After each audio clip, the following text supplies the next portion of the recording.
Good evening. Hey, tonight in our live review class, we're going to be talking about closing disclosures. And I know that a lot of you are fearful when I bring up this topic because you're saying, "Oh my gosh, I'm going to have to do prorations and I'm going to have to know how to do all that math and it's going to be crazy." And that's not what it's going to be like at all. And as we go through tonight's program, if you'll stick with us, okay, and download some of the attachments that we have for this class because you're going to need them. Then you're going to see that really this is just a find and seek exercise. We're going to go through 15 questions tonight, and every one of these questions has an answer that you can find on the closing disclosure. And the closing disclosure is kind of like this, and it has 5 pages.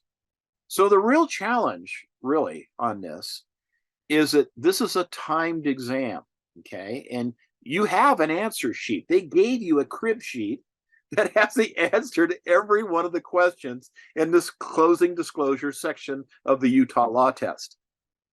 And all you got to do is find the right answer. But if it's going to take you 6 minutes an answer to find the answer, that's not going to be good. So I would recommend that in studying for your exam, that you become familiar with the closing disclosure. And so you kind of have you don't have to memorize it, but you need to have kind of a familiarization what's on which page. So you can kind of flip through it quickly and find the answer that you need. So let's just jump right into it, and I'll show you how this works. Okay, our first question.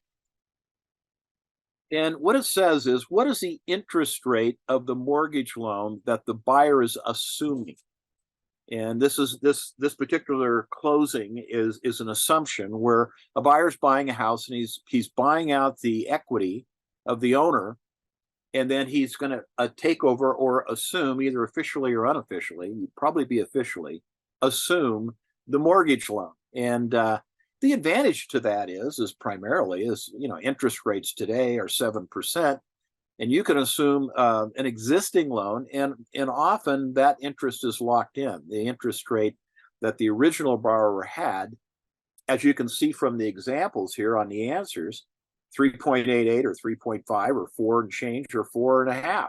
Man, those are much better rates than you can get if you went out and bought a brand new loan. The disadvantage is that you have to have sufficient equity to buy down to that loan. And since house prices went up, and probably, these particular sellers did put down quite a bit of money or some money when they bought the home, there is a lot of equity that needs to be bought out. Now, sometimes if you get real creative in your marketing, sometimes the sellers don't need all their equity out of the house. And you ask them, well, what are you going to do with this equity, your excess equity? And they say, well, we're going to put it in the bank and, get an interest rate. Yeah, right. 1.5% maybe. That would be a great rate. Some banks are only offering less than 1%. You need to get, good grief, it'd be great to get 10% because you'll keep up with inflation, or at least a little bit in front of it. But even 5%, a lot of your financial planners are telling you, that's probably something you might want to, aspire to. Particularly if you're investing in the stock market and that kind of thing and getting a rate of return out of there. But man, if you've got the equity to buy a home, and this is also reflects in your marketing, is that if you could talk the seller into letting a buyer of that seller's home assume that existing mortgage, they probably could get a couple extra thousand or more out of their house just because they could assume that loan. Okay, enough on practicality. Let's get this question answered. So, which one of these is it? Well, we go straight to the closing disclosure, and this is page 1, okay? And it has right that first topic there. You see how the topics are in bold black? And right there at the kind of the top is loan terms, okay? And it has the balance. And oh, hey, look at that second item, the interest rate, 3.875%. That's that's almost half of the current rates that we're seeing today. So, wow, that would be a real yummy assumption for a buyer, to be able to take that, because it's going to reduce their payment substantially if they can get down. Now, sometimes, of course, you could get the seller to carry back some of that equity, which was I leading to earlier, where they may put down half the equity of the home. Let's say it's a $600,000 house. They might put down, $100,000 or something against the home, and they may have the seller carry back another 50 or something like that.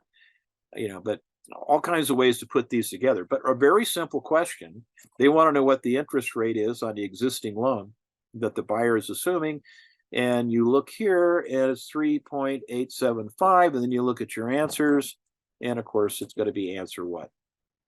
3.88. They kind of rounded it up a little bit. But that's the closest one of these four, and so you're just going to grab that one. And then you're going to forget about this question and go on into question number 2. Please don't carry these questions with you as you go through the exam. Quit worrying about it. You did the best you could. And in this one, you found it right there on the answer sheet, and or at least on the closing disclosure sheet. So let's look at number 2. So give it your whole presence when you go into the next question, which is, what is the prepaid penalty on the mortgage loan? Up to $761 and change, there is no prepayment penalty. Up to $9,700 and change, or up to $3,200 and change. So which one is it? Well, hey, you might see on the bottom of the screen, Dan Naylor says, Dan's our owner of the school, and the purveyor of excellence in real estate education for the state of Utah. And he's also our running technical aspects of this program tonight. So, thank you, Dan. So, all right. So let's go back to our sheet again, because what we're looking for now is there a prepayment penalty? Okay. So going into the closing disclosure again, you have loan terms, and that same section there in the, which is the first section, and you'll see the 1, 2, 3, 4th column down. It says prepayment penalty, and it says, does this loan have these features? And it says yes, as high as $3,240. All right, let's flip back the answers, our question, and see if that answer, that 3,200 and change, is on there. Oh, there it is. Answer what? Answer D is in David, up to 3,200 and change. Okay, 3,240. So for you math phobics out there, how much math have you had to do in these first 2 questions? None. 0. Okay, so just because the answers have numbers in it doesn't mean that you've got to worry about your calculator and worry about, can I remember all these formulas and stuff? You don't. What we've seen already in these first 2 questions is very simply, the answers are on the answer sheet, and you kind of look for that, and it's just a matter of flipping through. Now, the more familiar you are with this document, the quicker you can flip through. And remember, it is a timed exam. We're going to go through 15 questions. And with all the explanation, it's going to take me a lot longer, of course, than if I were taking it on the exam. But as you can see, is by the example of these first 2, it would only take you about a minute or less, probably a half a minute for each one of these questions. Let's look at number 3. Number 3 says, how many years will the borrower have to pay mortgage insurance? Now, if you put down less than 20%, 20% is kind of the traditional lender comfort zone. If you would put down 20% on your conventional loans, then we wouldn't have to pay private mortgage insurance, But if you put down less than 20%, like 5 or 10 or 15 or even 19.5, if it's 20%, then they will waive the PMI, the private mortgage insurance. Okay, but eventually it will go away. Why? Well, because with each payment that the borrower makes, there's a little ever so slight amount of principal reduction. So over a period of years, eventually the lender has become more comfortable that this loan's not going to end up in default, because with your original down payment and with the principal reduction and the payments over a period of time, it makes the lender feel a lot more secure. So what is that period? Well, let's go back to our closing disclosure. You see, some of them are short, some of them are long. But as you see these different columns here, you can see that as you go down, and it's got on this page. Go ahead and highlight that, Dan. We've got right in this section right here the calculations, and you can see that the mortgage insurance in this payment calculation, there's principal and interest, and then mortgage insurance. You can see that years 1 through 7, the mortgage insurance is $82.35. But after 7, look at years 8 through 30. There's just a line there in this next column. Okay. So the mortgage insurance drops off when? Is it in place for the whole 30 years? Is it half the period of time, like maybe 15 years? Is it 10 years? Let's go back to our question again. And we can see the answer. Oh, there it is. It's not 5, it's not 30, and it's not 21. As we saw on the closing disclosure in year 8, there was a line, it was 0. There was no mortgage, private mortgage insurance, no PMI. So, hey, boys and girls, you can do this. Yes, you can do this, because they gave you a series of answer sheets, but you've got to be familiar with it. And remember, the only real danger here is how much time will it take you to find the answers on the answer sheet, okay, or on the closing disclosure. Let's go to number 4, please. Hey, hope you're enjoying the video. Be sure to like and subscribe so you don't miss any more of them. And if you want even more review material, we have in the Prep My Exam link in the comments, we've got a plethora of practice exams, we have audiobooks, we have an exam simulator, we have everything that our students use to pass the exam on their first try. Okay? And if you want to get licensed in Utah, check out realestateonlinelearning.com and we'll hook you up. Number 4 says, what is the term of the mortgage loan? 7, 11, 30, or 15? Well, at this point, since you've already been to the answer sheet a couple of times, which is a closing disclosure, let's go back to it and kind of see where that is. And there we go on the closing disclosure. We've got the loan amount, the interest rate in that first section, the loan terms. Is there a balloon payment? No, you can kind of look through there. But the mortgage calculation is calculated in 2 different sections there, and that second section down was says projected payments. And you can see that the payments actually continue for 30 years if you look at that second column. So there was a payment for 1 through 7 years, and then after that period of time, of course, the PMI drops off. So really, you just have principal and interest. And of course, there's going to be some escrows for taxes and insurance, which will also go up. But that's not the question we're being asked. We're being asked, how long is it? And there it is. Because of those 2 columns, you'll see that there's the first period and the second period, but the entire period is a 30-year period. So it's a 30-year loan. Let's go back to our answer sheet. Or, our questions. We were on the answer sheet. Let's go back to the questions. 7, 11, 30, or 15, gang. Which do you think? Yeah, it's going to be 30. You can do this. You can do this. It's really kind of simplistic. You don't even have to know what all these things mean. You just have to find them, okay? But I'd like you to know what they mean. So that's why we're giving a little extra effort to that. Let's go to question number 5, please. What section discloses the commissions paid to the agents in the transaction? Is it the other section, the prepaids, service borrower did for the shop for, or services borrowers did not shop for? Okay. So where do you think that commission is found? Well, let's go back to the closing disclosure. Now in this, you see we are not on that first page any longer. And hopefully you have one of these closing disclosures in front of you. I would certainly recommend that. Or you could just have it in your screen, but we're on page 2 now. And it says closing cost details, and you've got the origination charges and whatnot, and then you have other costs. But we're being asked about commissions, right? So do you see anywhere on here where it says commissions? Yeah, I mean, it's highlighted in yellow right now, but as you go towards the bottom of the closing disclosure, you'll see two columns for real estate commissions. And why? Well, because a commission usually is divided into two parts. There's one for the listing agent, and the second part for the the selling agent.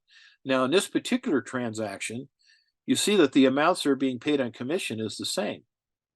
The listing agent is getting with Alpha is making, that company is making $5,700, and Omega Real Estate is they're making 57 also. So if you do the math on that, it's probably a 6% commission, and based on the sales price. But it could be 7, and it could be 5. It really kind of depends. But what you were able to negotiate with the seller. But in this case, it's right there on the closing disclosure. For this transaction, your total commission was about $11,400, or $5,700 a side. One side for the listing agent, one side for the selling agent company. And then of course you split with your broker, depending on how that works. Some brokerage are flat fee companies where you'll pay $500 or $1,000 or something per closing, whatever is negotiated there. I know one company here in town that has a special going on right now. Between now and the end of the year, for all your closings, they're giving you the company dollar. I don't know why they're doing that, because they're giving up all their profit, but guess they had a good year. They want to bonus back the agents. But October, by the way, is usually a fantastic closing month. When I was running a big office up in Layton, I had 115 agents in. Man, Octobers were always some of our very best closing months. It's just, I don't know why. It's just what it was. You would think it would be, more towards just before school, and when a lot of people are shopping, want a house, to buy and move into before school starts. But October was fantastic closing months traditionally in our state. Okay, well, that's it. That's the answer. Okay, so let's go back to the question. So what section is it in, folks? It was in the other section, wasn't it? You can do this, can't you? I hope your confidence is coming up, because you can do it. Now, in preparation for this, I would take this closing disclosure and kind of familiarize yourself with where things are on it. Just kind of read through it.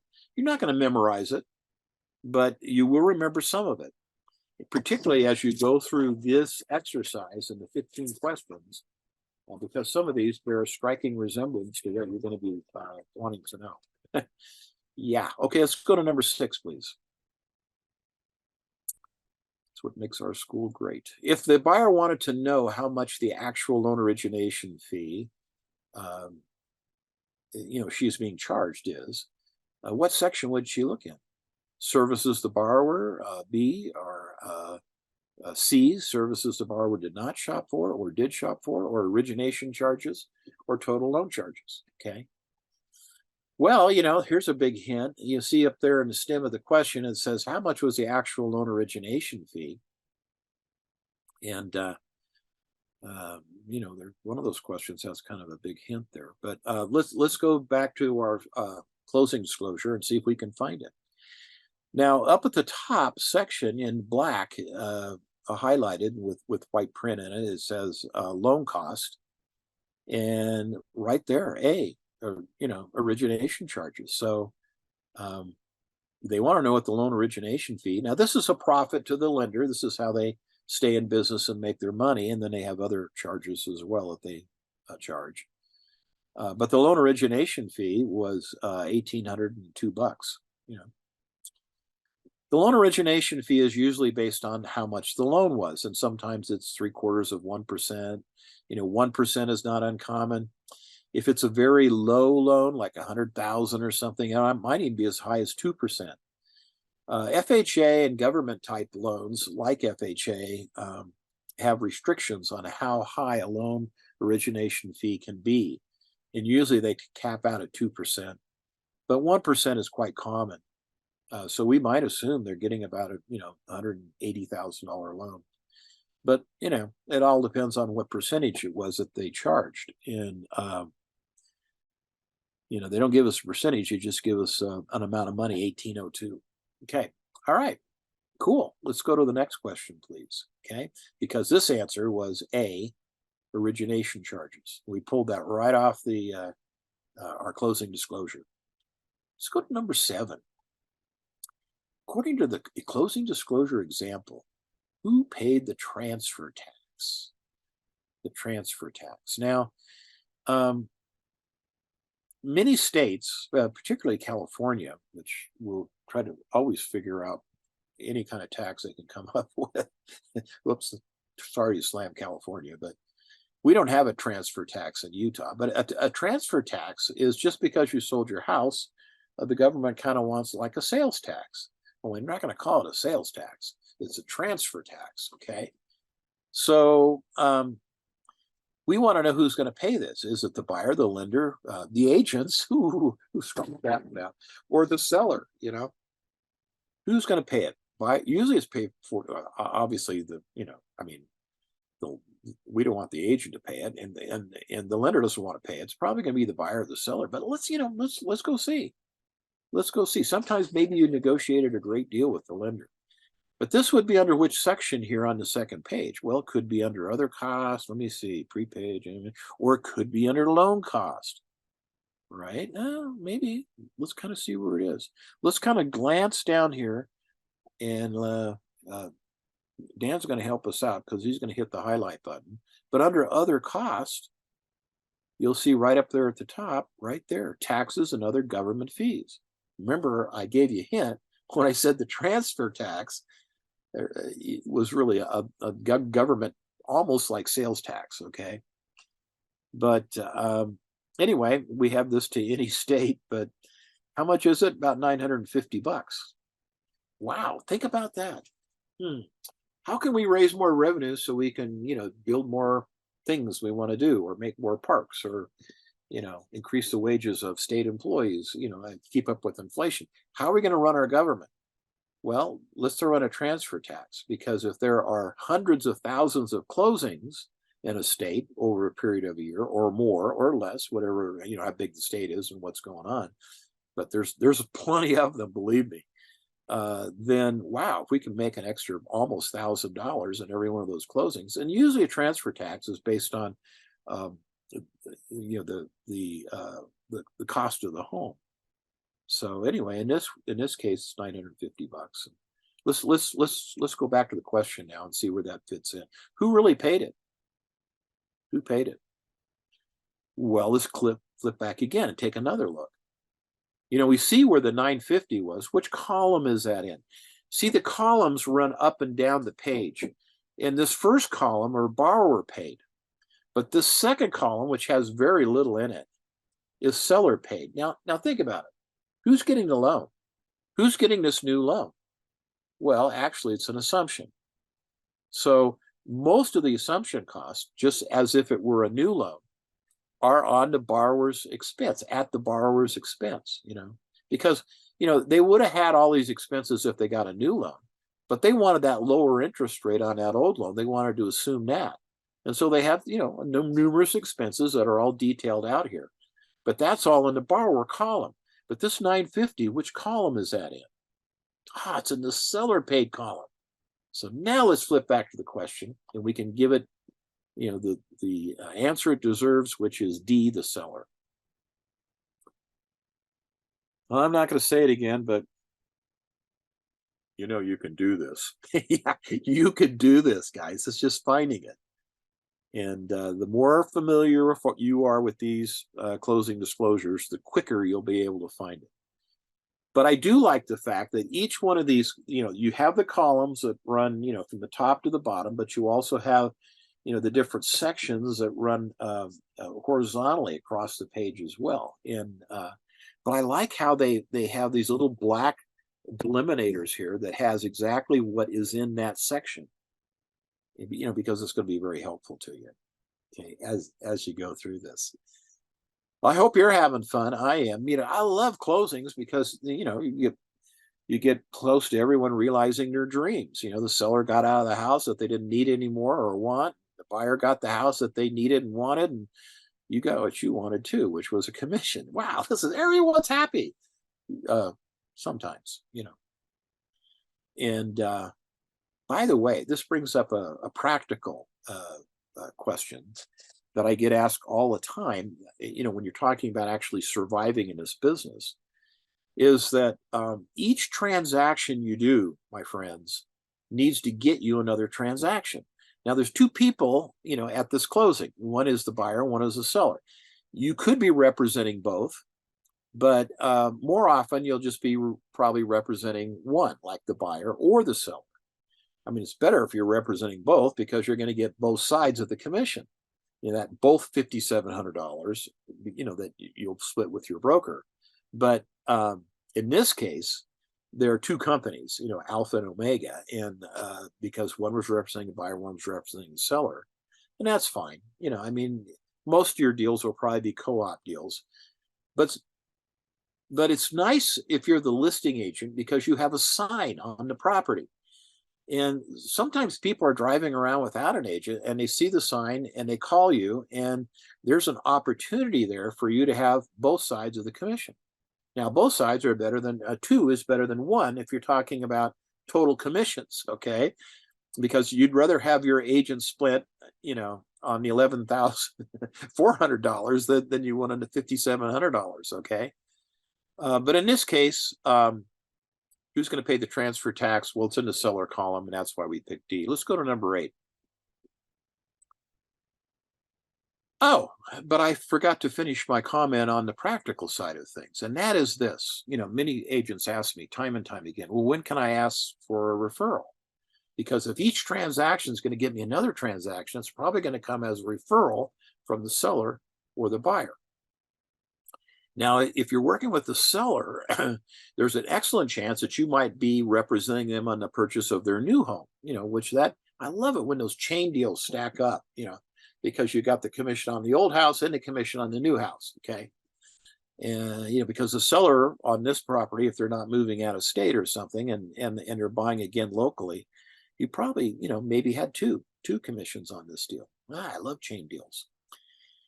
But the question is, when do you ask for referral?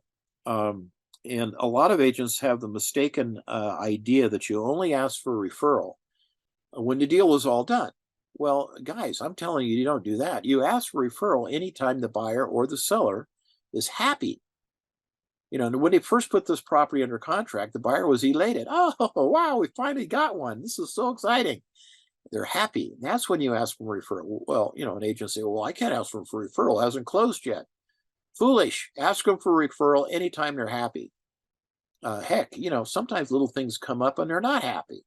They're closing on the house and, they went over there for a little inspection prior to the closing, and the seller took the barbecue, which he kind of promised them that he would leave, but he changed his mind and took it. Well, then they're going to be unhappy, and it's harder to get a referral when they're unhappy. So I don't know, little things could happen. So anytime they're happy is a great time to ask for a referral. Let's look at number 8.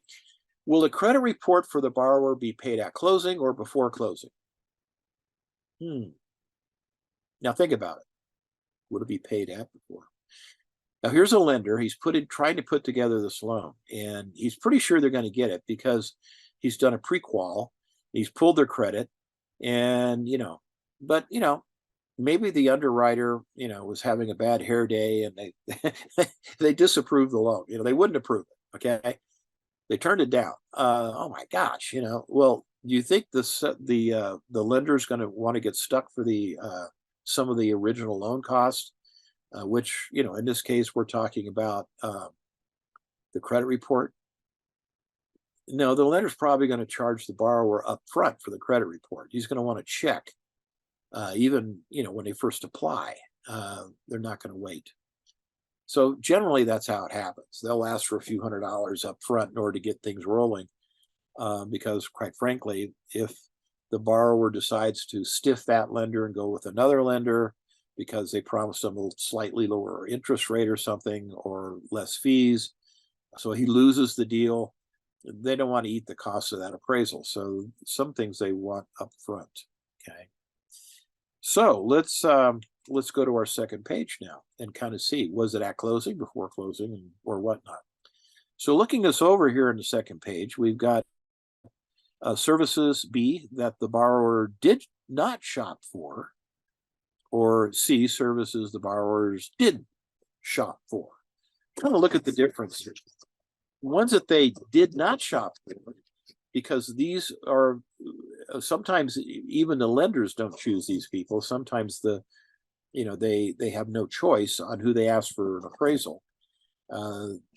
They've got the system set up now that they can't ask for a certain appraiser because he may be, the lenders are suspicious that he may be influenced by that particular mortgage lender. So it goes into a appraisal service and whatnot. But services they did not show up for would be the appraisal and the credit report fee.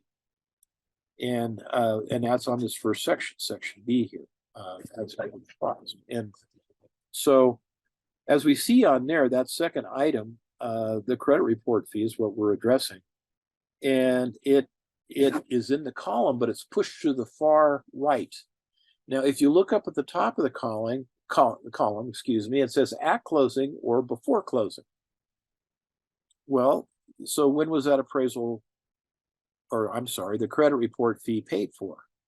Up front or at closing? Well, it was before the closing. And it's $29.80, but that all adds up, particularly if they lose the loan or they can't get the loan. So they're going to want that, that plus some other fees probably up front. Okay. But in this closing, you can see, going back to our question, that the answer to it was B, before closing. Okay. So by doing this exercise, you're going to become more familiar with how these sheets are set up. And the more familiar you are with it, the faster you can go through this part of the test. I would say it'd be really cool if you could only spend like a maximum of 1 minute on each one of these questions. Truth is that some of these questions are only going to take you like 15 to 20 seconds or a half a minute. Because, out of 15 questions, if you take 5 minutes each, man, you're burning through a lot of clock hours on a timed exam. The quicker you can go through and find the right answer and get it on the answer sheet and then forget about it and go to the next question, the better off you're going to be. Let's look at number 9, please. What is the tolerance for cost to increase for title insurance, where the lender allows the borrower to pick a provider from a list of companies that they provide? 0, unlimited tolerance. The lender pays this fee, or 10% tolerance. Now, you'll find that most lenders have their own favorite people they like to do business with. Used to be they had their favorite appraisers, but they kind of took that away from them because of some of the laws that went into effect after some of the debacles we had with loans, back in the early 2000s. And we had the appraisal services kind of take over that. So, it couldn't be influenced.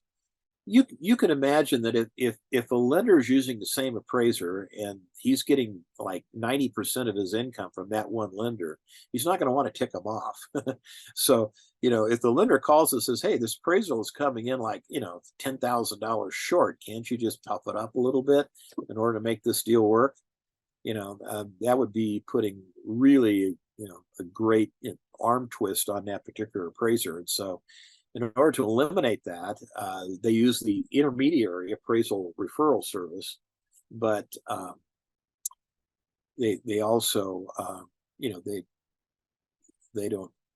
use whatever appraiser comes up in their system. It's not, they say, well, we're going to fire you and you're not going to get 80% of your business anymore if you don't come in with the right numbers that we want. So, hey, kind of eliminated that problem. All right, is there 0 tolerance, unlimited tolerance, the lender pays this fee, or 10% tolerance? Well, let's go to our disclosure statement, our closing disclosure statement. And we're going to be looking here, services. Let me see, title insurance and loan cost. What do you think, guys? It's going to be somewhere where there's a lot of explanation, maybe. Okay. Let's highlight that, Dan, for them. Up right at the top again, okay? Because it's part of the what? Origination charges. Okay, so what is the tolerance? Okay. You see it yet? Let's go back to our question. 0, unlimited, lender pays this fee, or 10% tolerance. Now let's go back to the answer sheet again. What do you think, guys? You see it? Well, I think you do. All right, let's go back to the sheet.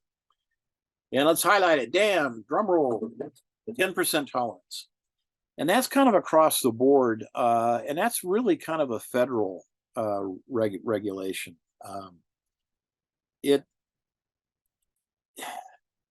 When a lender is doing a loan for a new borrower, they have to give them a good faith estimate of closing cost. And they allow but these costs could vary just a little bit. They can change a little bit.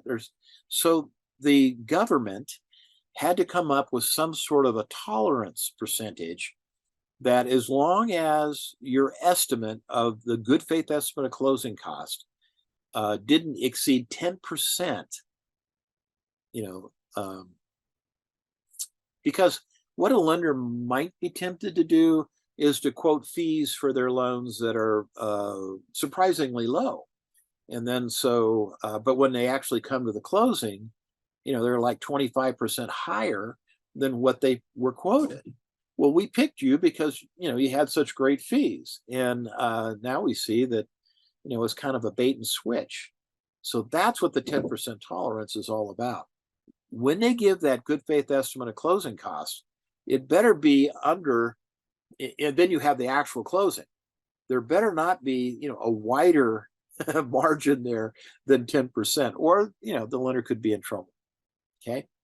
So they got to get pretty dang good at estimating these, but you know what? They are, because a lot of these fees are fixed and some of them are variable and some of them are based on a percentage of the loan amount. But, an experienced lender, this is part of their job. They should have a feel for what that's going to be. And they do, because they don't want to exceed the 10% tolerance. And so occasionally the government might send an auditor in there and kind of look over their closings. And they're going to look at the good faith estimate, and they're going to look at the actual costs that came out. It better be lower than 10%. Okay, let's go to number 10, please.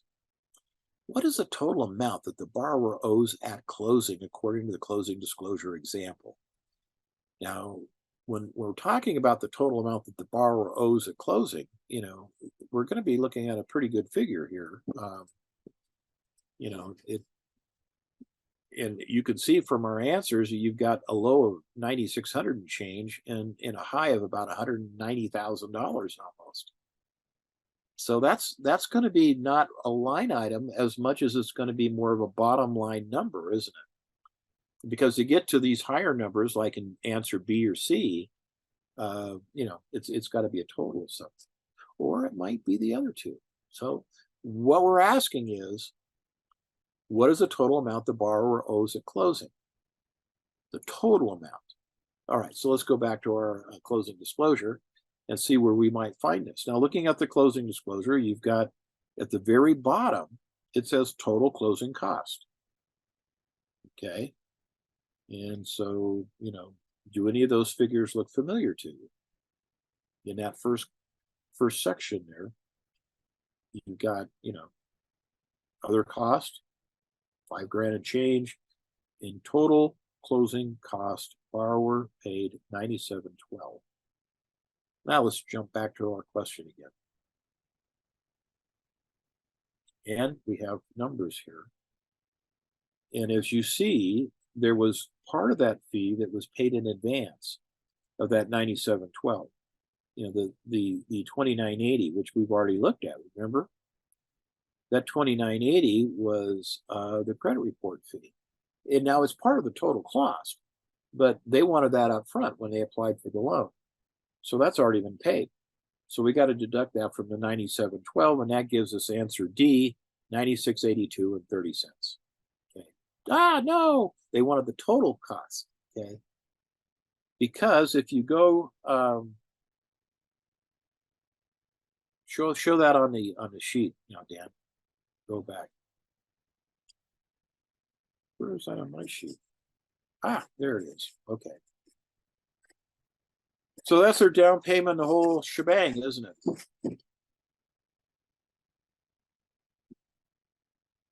Or is it, Dan? What are we looking at here? Yeah, it's down on the bottom. Yeah. Uh-oh, my photocopier cut it off. That's why I don't have it here. So luckily, you'll have the full sheet for your answers. Oh boy. All right. Yeah. Cool. So there it is. All right. Let's go to the next question, please. What would happen if the closing cost charged too much for the loan estimate to closing? Okay. Which is a good faith estimate that we're referring to in another question. What would happen if the closing cost charged too much from, or changed too much? I'm sorry. What would happen if it changed too much from the loan estimate to closing? Yeah, make sure you read the question correct. Closing costs must be moved to a later date. The borrower must ask for additional concessions. The loan amount must be changed.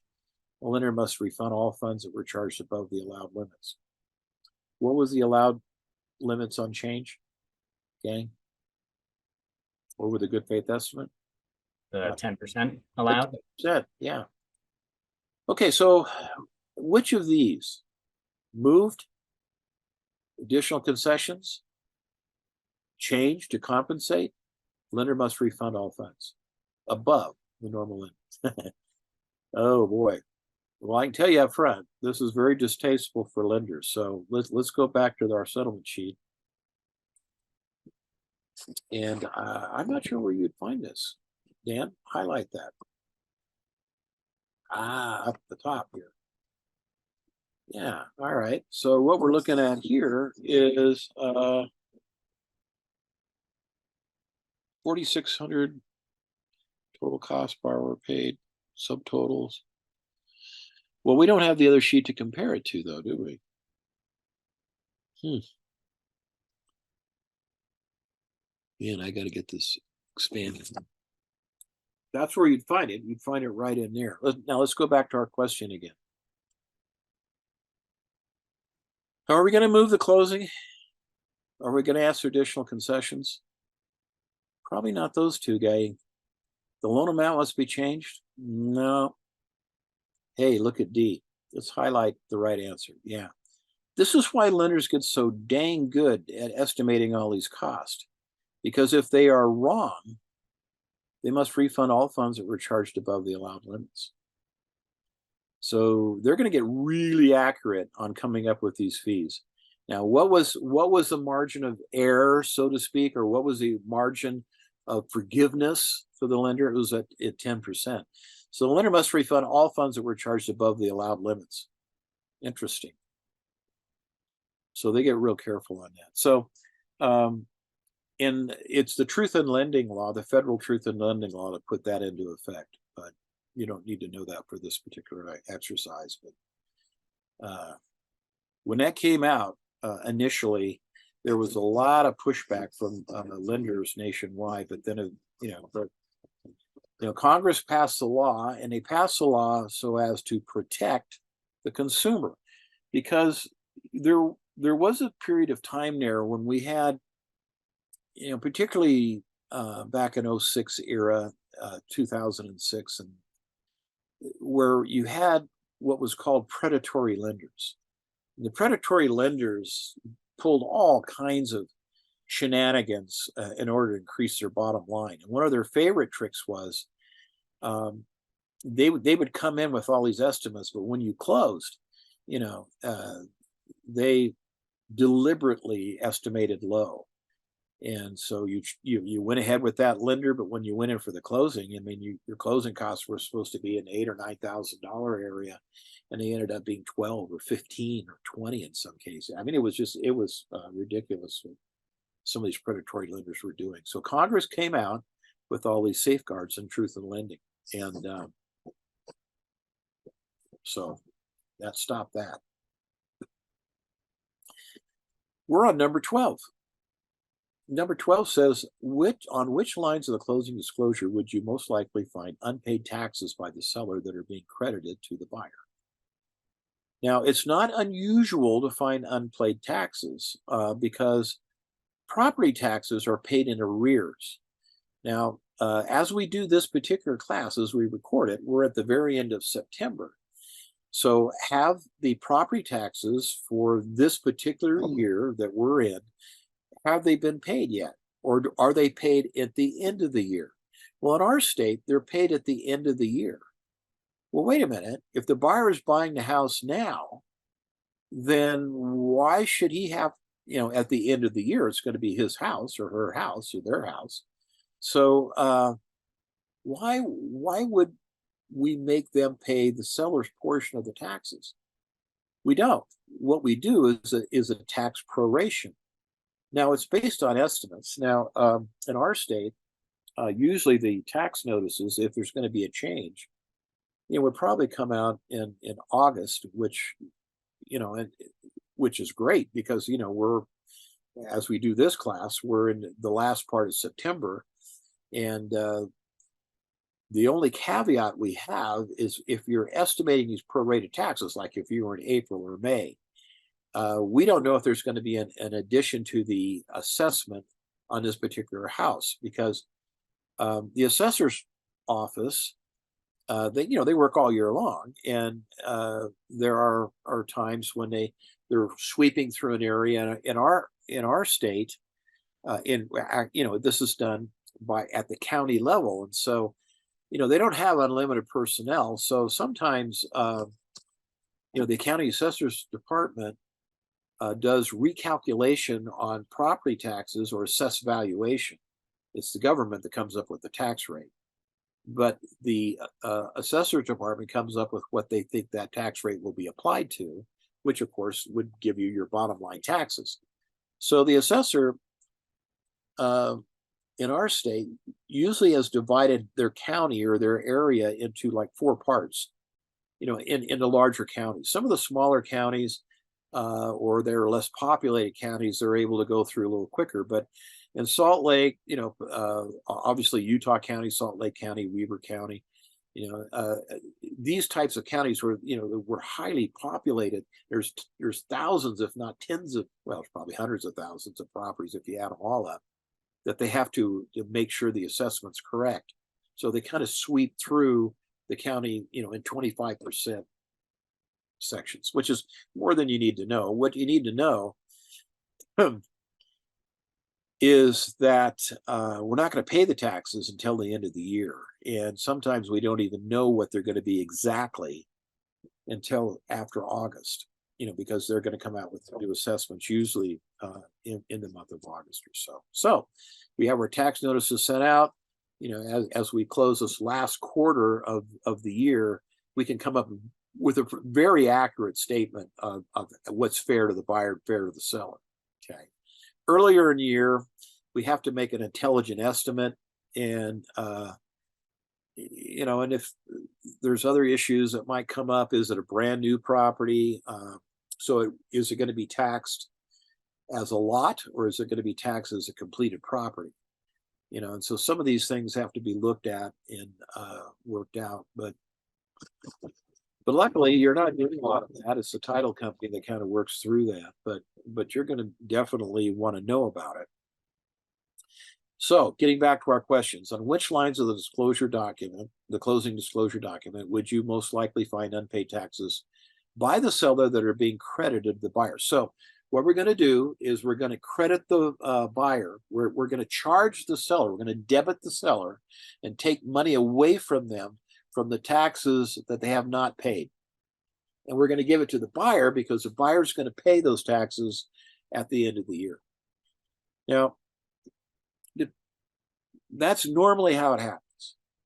I've had closings where the seller has worked out an arrangement with the assessor's office where they've actually been paying their property taxes on a quarterly or monthly basis. Some of our elderly population, they don't like having 1 month out of the year when they have to pay those property taxes. Even it could be, several thousands of dollars. It might 2 or 3 thousand. It depends on what their property is worth. The amount of property you tax pay, it's an ad valorem tax, so it's based on the value of the property.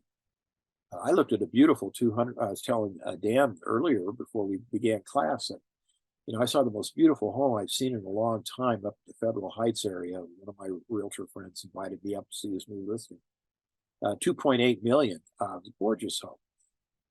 But the taxes on a $2.8 million home is going to be a lot more than the taxes on a $600,000 or an $800,000 property.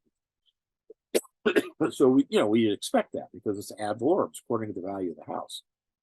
So, how much do we have to debit the seller, take away from the seller out of their proceeds in order to give it to the buyer so that they fairly have the amount of money they need in order to do this? Now, most people get loans when they buy a property. Some people pay cash, but most people get loans, and most people, depending on their loan to value ratio, have a tax and insurance escrow. Now, what I mean by that is the lender has a payment in mind that they've calculated out. And usually those payments are principal, interest, taxes, and insurance, called the PITI payments, principal, interest, taxes, and insurance. So what happens is that the insurance part is based on the amount of their hazard or fire insurance policy on their property. And they divide that out over a monthly period of time so that they have enough money to make that annual insurance payment. But the annual tax payment is handled pretty much the same way. And so what happens is they take the total estimated taxes for the year and they divide that up into a monthly fee. And then that money is added to the payment, which is the principal, interest, taxes, and insurance, the TI of that payment. And the I is what we're talking about here. So that would be like 1/12 of what they estimate the tax is going to be at the end of the year. So at the end of the year, they have enough money to pay for taxes. Plus, we have to do a tax proration, and we have to debit that seller and take money away from their proceeds to give it to the buyer. And then the bank's going to grab that and stick it in the impound or escrow account. All right. So they're asking here, is it line, section L, M, K, or N? It is line 12, 9, 11, or 8, okay, depending what section you're looking at. So let us go to the closing disclosure. And on the closing disclosure now, we are on the third page, okay? And there's a summary of the transaction. There's calculating cash to close. There's a summary of the transaction and other sections here. And as you look through there, we're looking for something that's dealing with the impound. So we're looking for something that's done now. And Dan's going to help us out here by highlighting that. There it is. So you see, as you go down towards the bottom of the page, we have credits, debits. Okay, and so we're looking at tax proration adjustments. You'll see adjustment for items unpaid by the seller. That's what we're talking about, isn't it? Let's go back and look at our question one more time real quickly. So they're not asking us how much it is. They're asking us, where do we find it? So now let's go back. So what section, let's go back to the closing disclosure statement. So if you look at the closing disclosure statement, we're in this little kind of a box square down there at the bottom. And it is, in what is the letter there? It says paid already on behalf of the borrower at closing, and it's in section L. Okay, so it's L, and what line was that on? That was line 12, right? There it is, section L, line 12. Now you could work this backwards, but it might take you more time. You could go to each one of these sections and see which one applied. And in this question, the answer A was the first one, so that'd be a home run. You wouldn't have to look at M, K, or N unless you're just obsessing. But based on the question, you would say, "Oh, okay, paid already bill." In line 12, oh, there it is. Yeah, line 12. County taxes. $365.04. But they don't want the amount. They just want to know where do you find it. There it was. Cool. Let's go to the next one, please. Question 13. Now, how does a lender in the closing disclosure example handle partial payments? Well, what is a partial payment? Well, when you close a loan, you generally don't close on the first, and you generally don't close on the 31st. I mean, you're probably going to close at some day during the month. If you close, a lot of agents try to push their closings to the last part of the month because there's the lender's going to start charging interest on the loan immediately when you close. So if you close at the first of the month, the buyer's closing costs are going to be higher because the lender's going to charge one time only. They're going to charge prepaid interest. So if you close in the first, second, fourth, fifth, right up there in that first week of the month, you're going to have almost a whole month of interest that the borrower is going to have to bring in to close on their house. And if you've got a fairly substantial loan, that could be a lot of money. So if a person is tight on the down payment for their closing cost and their down payment, they're just squeaking into this house with as much as they got out of their last house or their savings or wherever the money's coming from or grandma's contribution, whatever it might be. If you want to hold those costs down, you want to close at the end of the month because there'll be less prepaid interest. On the other hand, if you're working with upscaling buyers, these are people that when they sold their last house, they did extremely well. I mean, in Salt Lake area and actually throughout the entire state of Utah, we've seen prices skyrocket. I mean, we've seen prices on homes that, some homes that over the last few years have doubled in value. That means when they sold their last house, these sellers got, a nice check.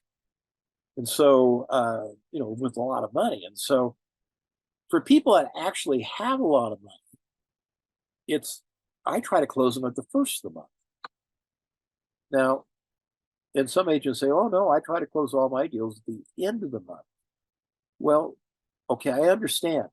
If your buyer who's getting a loan, so they're a borrower and a buyer, if that person is trying to minimize the amount of cash you have to bring into the settlement, the closing, okay, then you want to close them towards the end of the month because there's less prepaid interest. Now, if you're getting a substantial loan, $500,000 or $1 million or whatever it might be, that prepaid interest for the month could be, quite a bit of money. It could be $10,000, $20,000, it depends on the amount of the loan. Maybe you have to close them at the end of the month. But if they had quite a bit of money from the proceeds of their other sale, like I was saying, wow, why not close it at the first of the month? Now, the strategies are this. If you close at the first of the month, title companies are a lot less busy. The lenders are a lot less busy because most realtors try to cram their closings at the end of the month. So that means the title companies are slammed, one closing after another, sometimes 8 or 9 or 12 closings in a day. People are running around like crazy trying to get all the documentation done, and the lenders are trying to get all their stuff done. And little faux can happen. If you close the first of the month, it's so much more casual. Everybody has more time. We're only doing 2 closings today, and that kind of thing. Now, what is the advantage to a borrower who has the money and they can close the first of the month? Well, it's in the payments. You see, if they close at the first of the month, there's going to be a whole bunch of prepaid interest for that first month. The lender's not going to let you slide. The one time only they charge you interest in advance of the loan, on the loan, is is when you first get this set up. So if you close at the end of the month, there could be 2 or 3 days of prepaid interest, and that's it. Okay, no big deal. Maybe less than $1,000 or $2, depending on the size of the loan. But and they had to do that because they didn't have a lot of money, and they were squeezing in. But if they have a lot of money, you close the beginning of the month, there's going to be a bigger prepayment of interest that it's going to be due at the closing. But the advantage to the borrower is if they close on the 5th, and let's say it's the month of September, will there be a September payment? No. Will there be an October 1st payment? No. Their first payment won't be till November 1st. Now, you and I getting in this profession, we work on commissions, okay? And so when we have a closing, a check comes in. That's great, okay? But a lot of the people we work with are borrowers, our buyers, and our sellers who turn into buyers and whatnot. They have jobs where they get paid 2 times a month. The beginning of the month, the middle of the month, or whatever the pay periods are set up for. But it's very common if they get 2 checks a month, okay, and they come in on a regular basis. So here's your buyer. They had plenty of money from the sale of their last home. They bought the home and they closed around the 5th of the month, okay? And so they got a check at the beginning of the month before the closing. That's great. Got another check towards the middle of the month. That's great. But did they have a house payment for that first month? In the month of, let's say they closed in October, did they have a house payment for October? No, they had no house payment. Okay. So they got 2 checks, no house payment. Now they're rolling into the next month. Will there be a payment next month? No, because the interest for the month you closed in was charged in advance, and they had almost a whole month there, and they paid that because they had plenty of money at the sale of their other house. Now we're into the next month, and there is no November payment. Payments are paid in arrears. So they paid in advance when they closed. If it was a couple of days at the end of the month, okay, great. But there's still no first payment. The first payment wouldn't begin until the month after they closed, the first of the month they closed. So remember, this guy got 2 checks? All right, so he got 2 checks for the month they closed in. Well, that's kind of cool, but there was no house payment. And then you roll into that next month, and you've got 2 more payments that came in. When I say payments, I mean payroll payments. So they got 2 paychecks, and they got 2 more paychecks before they even had a house payment. And that's nice, because, big chunk out of your payroll checks is your house payment. Some people need both checks to make their house payment, So, wow, that was really cool. We got maybe 4 checks before we even had our first house payment. But, they had to have equity. They have to have equity out of the house. So that's kind of cool. You explain that to a buyer, and if they've got plenty of dough, that might be something they might do. Of course, if they have tons of dough, they just pay cash for the house anyway. So, all right. So what is our answer here? How do they handle payments? Separate payments. The lender may hold them in a separate account until the rest of the payments made, or the lender may accept payments that are less than the full amount due, apply them to the loan, or the lender does not accept late payments. Who knows? It's not made clear on these settlement statements. Okay. Well, we're on to another page in our disclosure document. This talks about additional information about the loan. It's a little different. This is mostly just printed material here. But if you look at this printed material in this first column, it says assumption, demand features, negative AM, and partial payments. This question had to do with partial payments. And here it tells you, okay? So this loan is being set up, and loans can vary depending on the lender or the type of loan it is. But this particular loan the buyer is getting, you'll see there's a box check, and it says may accept payments that are less than the full amount due, partial payments, and apply them to your loan. Okay? They may do that. Now, some of the other answers which are not checked is they may hold them in a separate account, or D, does not accept partial payments. Now, let's go back to our question. And they're not checked because that doesn't apply to this loan. Okay, now, which is correct? Does the lender hold them in a separate account until the rest of the payments made? Well, that was one that wasn't checked. Okay, the buyer, B, the lender may accept payments that are less than the full amount and apply them to the loan. Oh, there it is. B. Well, that came right off the disclosure statement. It says may accept payments that are less than the full amount of partial payments that apply to the loan. Word for word. C, the lender does not accept late payments, or D, it's not made clear. Well, it was made very clear in the closing disclosure loan disclosure document, the loan disclosure section in the closing disclosure document. Okay. Now, obviously, if you've never seen one of these closing disclosure documents, this is the first time you're seeing it, is when you're in the exam. This is going to cause you some anxiety. I don't want you to go through that. So that's why we're doing this exercise tonight. And you can watch it over and over again if you'd like. But I would suggest you read this disclosure document a couple of times so that you're really familiar with it. Okay? Because it is your answer sheet. And the quicker you can find it on the answer sheet, the quicker you'll be done with this part of the test, and the better you'll be feeling about the fact that you have more time to do math or whatever other section of the test is giving you a little hardware. Let's go to question 14, please. What is the total interest percentage on the closing disclosure exam? 4 and change, 69 and change, 3 and change, or 89? Wow, there's a big difference here. A and C, of course, are quite lower percentage, and B is it's through the roof. Okay, so what is the total interest percentage on the closing disclosure exam? Well, let's see if we can find it. Okay, and for this, we're on to another page. Okay, and in fact, this is the last page of our closure disclosure document, and it's page 5, and it has right in here finance charge, total finance charge, and total interest percentage.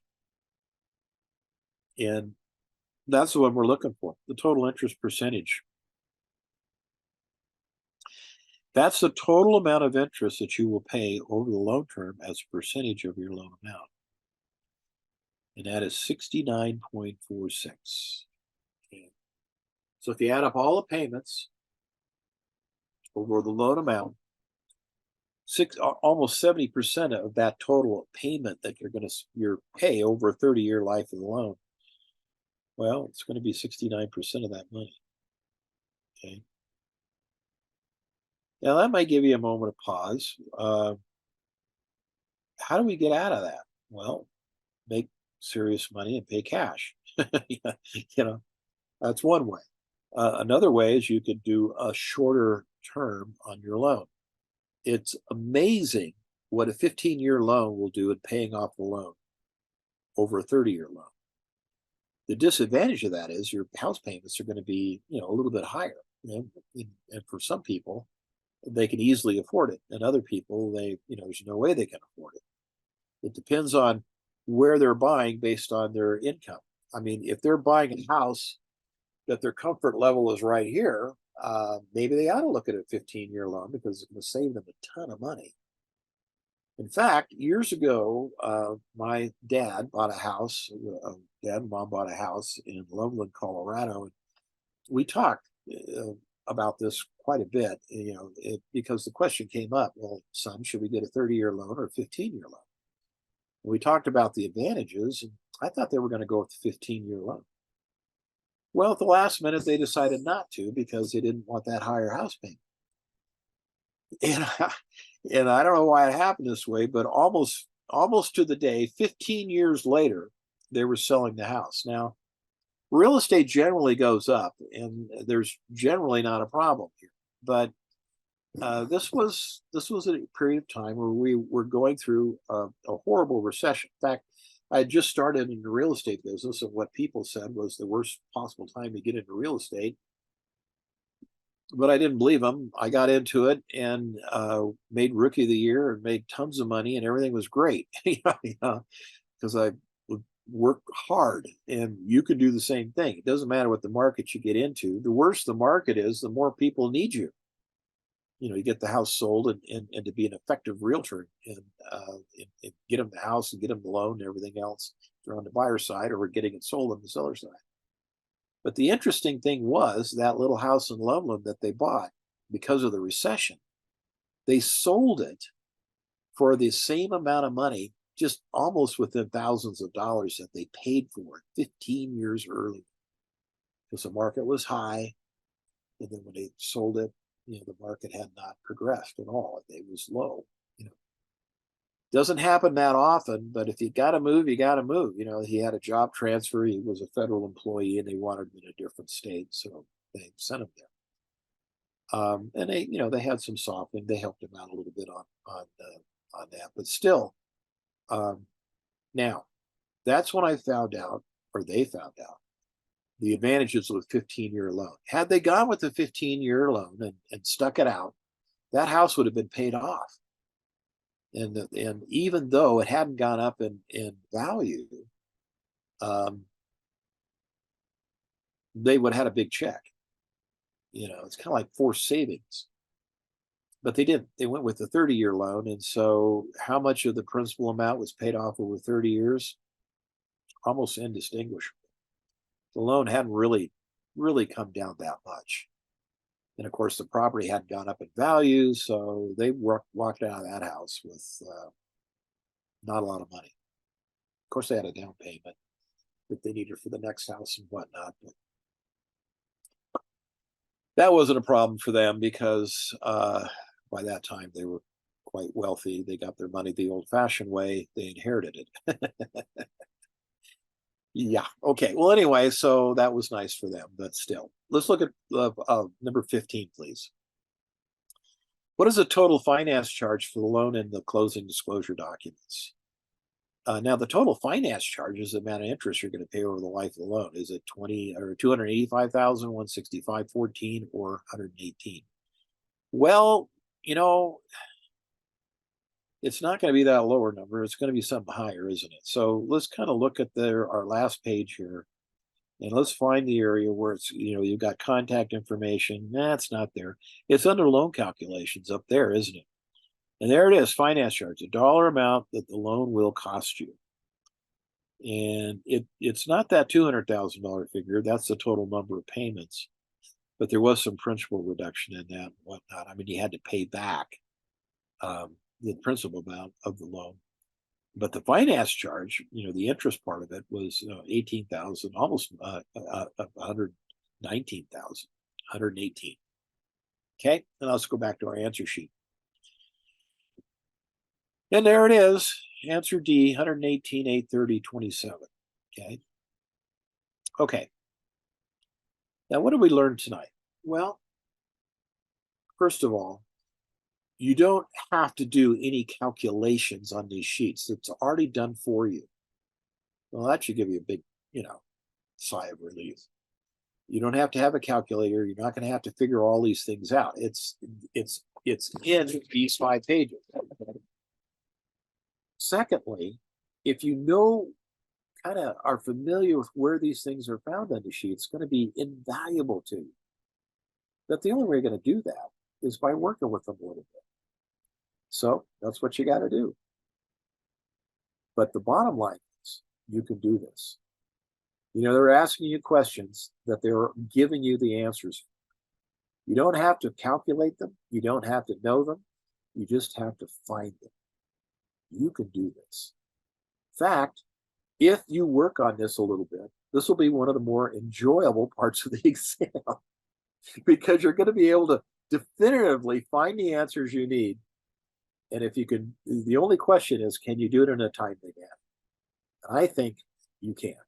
You just have to work with it a little bit because, Dan and I work with thousands of students in getting them through the real estate exam. The Institute of Real Estate Education has a phenomenal passing rate. And it's because of programs like this. So I thank you, Dan, for the opportunity of being here tonight to share these answers with our students. And I'm telling you guys, you can do this. And you can do the business too. It's a great time to get into business because people really need your help. Excuse me. Thank you, Dan. Appreciate the opportunity of being here tonight. And remember, if you have questions, you can call us at the school, or Dan, throw up my number as well. It's 801-556-8000. And you're welcome to call me too. And happy to help you any way that I can. Thanks for being here, and we will see you out there. And if you feel like we've done a really great job for you, then sell one of our listings, for heaven's sakes. Okay. Thank you. Thanks, Dan. See you around. Thanks for watching. If you want to show some appreciation to our instructors, be sure to like and subscribe so that they see how much you enjoyed it. And if you want any additional review material, check the links below for our full suite of practice materials for the real estate license exam. Thank you.